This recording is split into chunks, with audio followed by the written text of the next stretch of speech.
I have to come clean about something. I do enjoy end of the year lists, which is why for the next month or so leading up to the end of the year, I'm going to be doing list videos basically on this channel.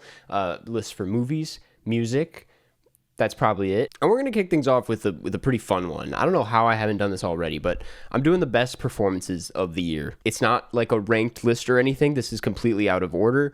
If I had to figure out what the like top performance of the year was, I would kind of go crazy. And if I'm being honest, I kind of just listed off every performance that I thought was notable or great. It's why this is a very long list. I'm probably not going to talk about each one individually for too long. Well, let's kick things off with Nicholas Holt in Juror number 2. I've always been a Nicholas Holt fan, but he hasn't really like blown me away in anything quite yet, even though I do think looking back at it, he was kind of a standout in Mad Max Fury Road. He's always been great is the thing, but he hasn't really had the opportunity to flex his acting chops, and I think he really gets it done in Juror number 2. Just because it's a pretty silent performance, he doesn't have a ton of lines, you just see a man freaking out on the inside for like 2 hours. And I think he really carries it. He doesn't feel one-noted at any point. It doesn't get boring to watch. You just really feel the stress through the screen. And then there's the one standout scene in the garage. If you've seen the film, you know what I'm talking about.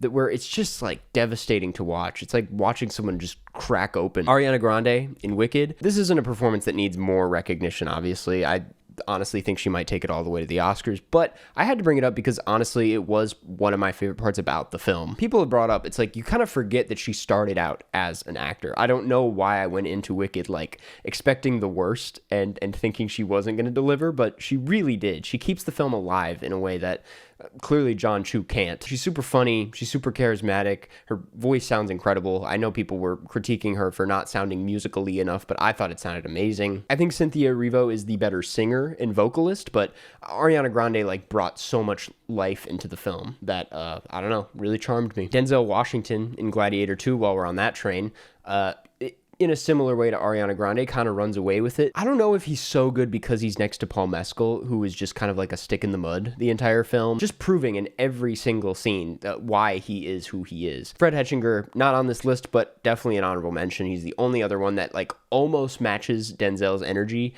but he doesn't even come close at the end of the day. He's cocky, he's confident. It's just so fun to watch. Daniel Craig in Queer.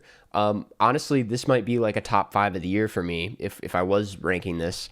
Just saw this, still kind of processing it. It is a challenging film, and it's a hard one to defend in that regard. I can't be on the front lines for it like that, but I think no matter how you feel about it, you can't deny that Daniel Craig is just incredible in it. For someone who is like the face of this like macho, masculine type of character, he gives such a vulnerable and, dare I say, embarrassing performance. Embarrassing in a good way. It's like he's tripping over his words. He's like just stumbling all over the place. It's really like hard to watch. But I think the way he opens himself up for this film and for this performance is really quite beautiful and touching. It's not the kind of performance you see very often. So much more powerful when it's coming from an actor like him. Watching the film, you really do get the sense that this is like one of the most complex characters we've seen this year.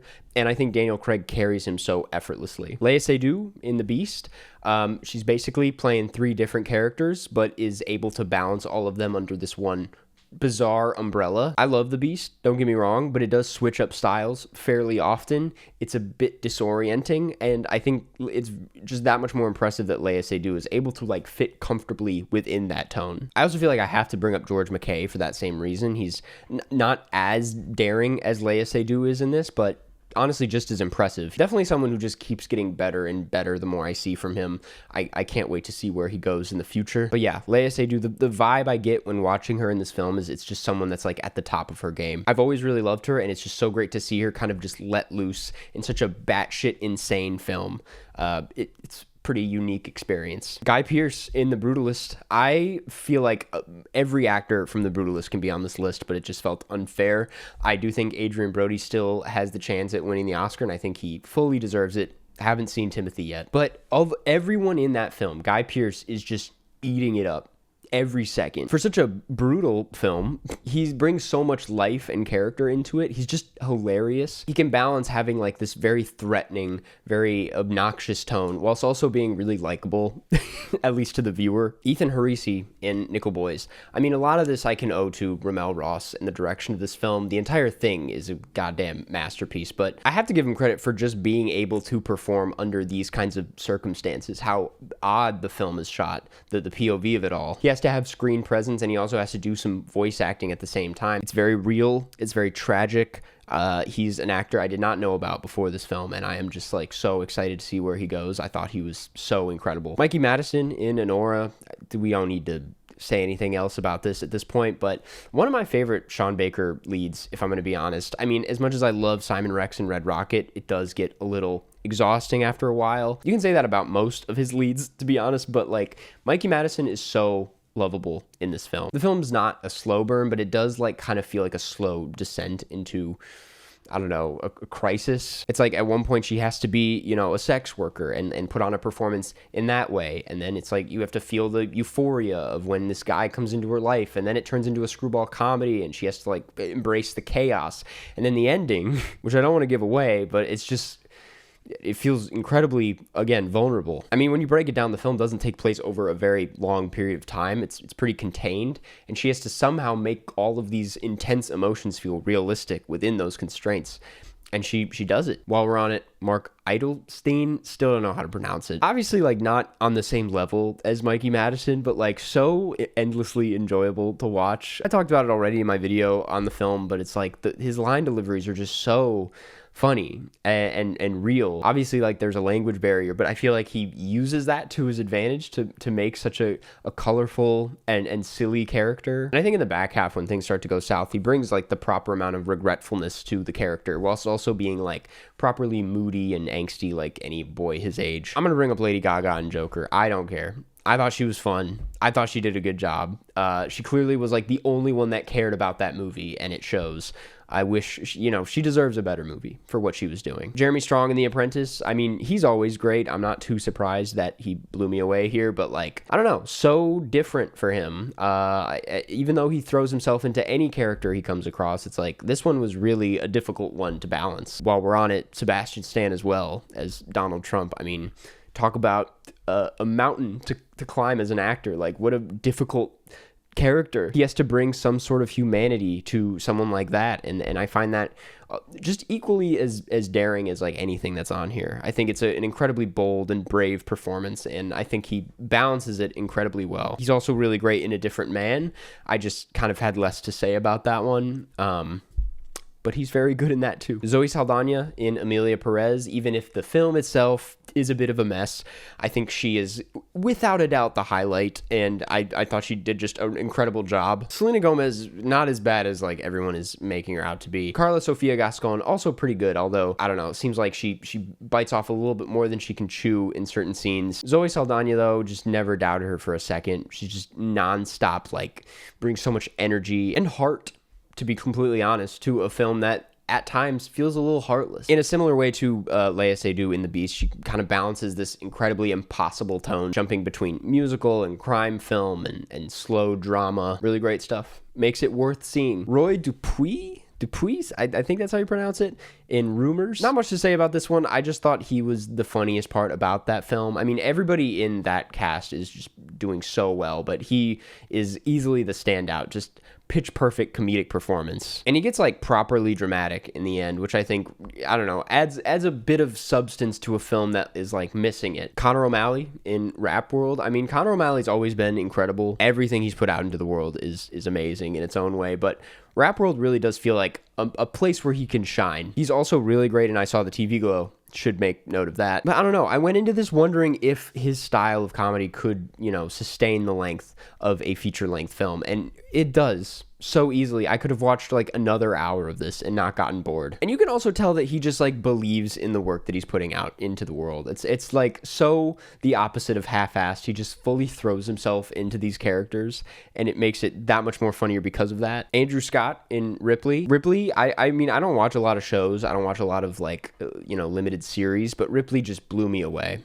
I was so into it this year. I can't believe it came out this year. And a lot of that is due to Andrew Scott's amazing performance. I mean, talk about someone who doesn't use language or dialogue too often. It's just a very quiet, kind of like psychotic performance. I think of all the versions of Ripley that I've seen, he's probably the most disturbing because of just how robotic and muted it is. It's cold, it's unsettling, it's pretty funny sometimes. He just feels like he was born to play this role. and I enjoyed watching him so much. Jesse Plemons in Civil War. I know you thought I was going to say Kinds of Kindness. He's also very good in that, but I think his character in Civil War is like dictionary definition, like stole the show. When you walk away from that film, it's like you think of his face, and I think that's so crazy for such a minor character. The whole film is pretty disturbing. There's plenty of very nightmarish moments, but I think his character is by far the most disturbing part of the whole thing.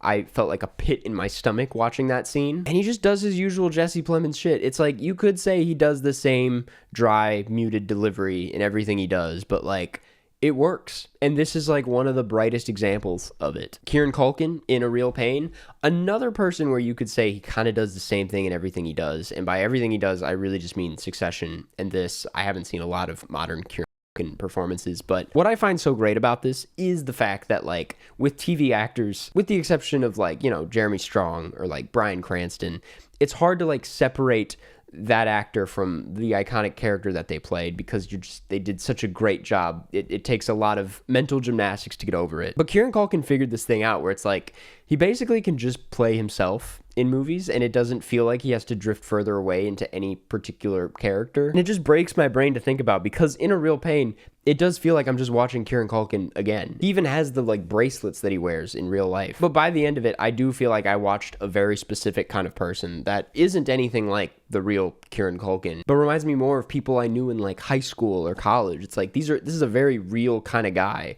And I think Kieran Culkin does an amazing job bringing him to life. Also just a tearjerker of a performance. I mean, I knew all of this going into it, and he still managed to surprise me by just how moving he ends up being. Jason Schwartzman, just in everything. He had a great year. Speaking specifically, though, about Between the Temples and Queer, his character in Queer, you know, you might not even recognize him when he first shows up. He's, I'm pretty sure, in a fat suit. I'm not actually sure if he actually put on that weight himself, but he's like funny character in an otherwise like not very funny film. But where he really shines is in Between the Temples, which is one of my favorites of the year, full stop. Like, I really love this thing. I wish it got a little bit more love than it got. Him and Carol Kane, who is also on this list, they just have so much chemistry and seem to see each other. And I feel like of all the on-screen duos that I saw this year, they're without a doubt my favorite. I mean, they're just so endlessly fun to watch. Not saying anything new here, but really reminds me of like an Elaine May film, which is very high praise. It's amazing that we can still get films that feel like that today, Between the Temples being the best example. Justice Smith in I Saw the TV Glow had to shout this one out. He is just devastating to watch in this thing. Specifically the final scene, which I'm obviously not going to spoil, but it's like, oh my God, really like scary performance, if I'm going to be honest. I mean, the whole situation is scary. This is the beautiful thing about Jane Schoenbrun's movies, is like they're so like specific and kind of niche, and they're hard ideas to communicate to someone and to make them feel that, at least coming from my perspective. It's like it's a very difficult feeling to put onto screen. And a big reason why I Saw the TV Glow works so well is because of Justice Smith, who is giving a very open, empathetic performance. It's so good to see him in something like this. I feel like he's always been stuck doing these like big blockbusters as like a comic relief, and it's like you really see the kind of actor he is in I Saw the TV Glow, and it's special. It's a very special performance. I wish it was getting a bit more love. Barry Keoghan in Bird. Nothing much to say about this one, but just a very likable performance. I really liked Bird as a whole. It was one of my highlights of the year, and Barry Keoghan's one of those people where it's like every second he's on screen, you're just glued to the screen. It's hard to look away. You just kind of lean forward in your seat a bit, which is always the best kind of performance. It doesn't even feel like he has to do that much. He's just an interesting guy to watch. Ralph Fiennes in Conclave, there's a monologue near the beginning where, I mean, if you've seen it, you know what I'm talking about. He bodies it. He's another one like Mikey Madison and like Guy Pearce, where it's like, we're going to be hearing about it for a while now. He's going to get so much love for this, and he deserves it, because it's one of my favorite Ralph Fiennes performances I've seen in a while. There's points in this film where he just feels so small and helpless, and I think he does an excellent job communicating that. So much nuance and so gripping to watch. Austin Butler in Dune 2. I don't know why we've just completely forgot about this film. It feels like the Golden Globes forgot about this film. But specifically Austin Butler's performance, I thought there was a point where we were all kind of in agreement that was one of the highlights of the year. I still think it's one of the highlights of the year. Clearly, he is just going off in this movie. This like reptilian performance. It's weird, but it's never overdoing it. It just feels so serious and committed. He's just living in this character in a way where you can just tell how much fun he's having. One of the biggest step-ups in Dune 2 compared to the first one is just how much personality it had. I feel like it brought so much more character to the story than the first one did, and Austin Butler is one of the biggest examples of that. Masa Rostami in Seat of the Sacred Fig, another case of an entire cast being incredible, but she being the standout. She kind of has to do the most work out of everybody in the cast. I mean, she feels the most caught in the middle by all of this and the most vocal, like the only one willing to like really say anything in the film at a certain point.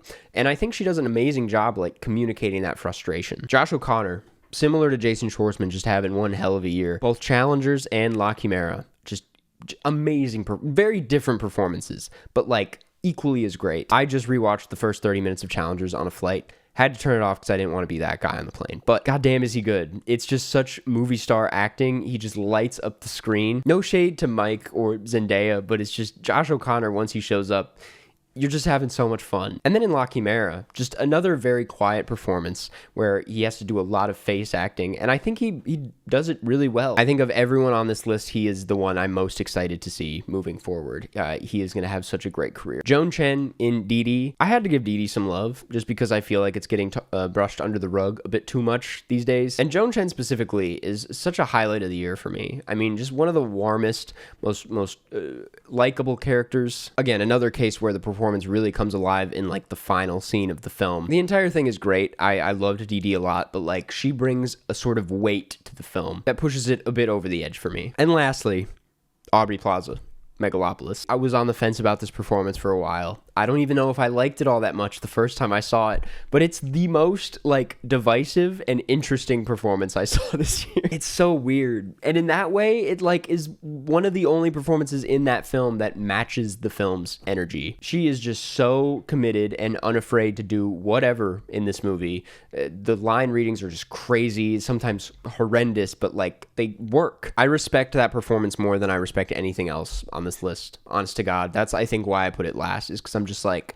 that's the one I've walked away thinking about the most. It did not move me the way a lot of these did. It's not even like 100% great. Far from perfect. Deeply flawed performance. But so committed and so odd that like it kind of broke my brain to watch. I loved her in Megalopolis. And those are the best performances I saw this year. Keep in mind, I have not seen what is probably going to be the best actor winner, a complete unknown yet. I haven't seen Nosferatu, and I am seeing Baby Girl tonight, but I just wanted to get this video out there to kind of recap. It was already a long list as is. I know I'm probably missing a few. Just to make you even more frustrated, I'm aware that Nick Cage isn't on here. I'm aware The Substance isn't on here, and I'm aware that Glenn Powell is not on here.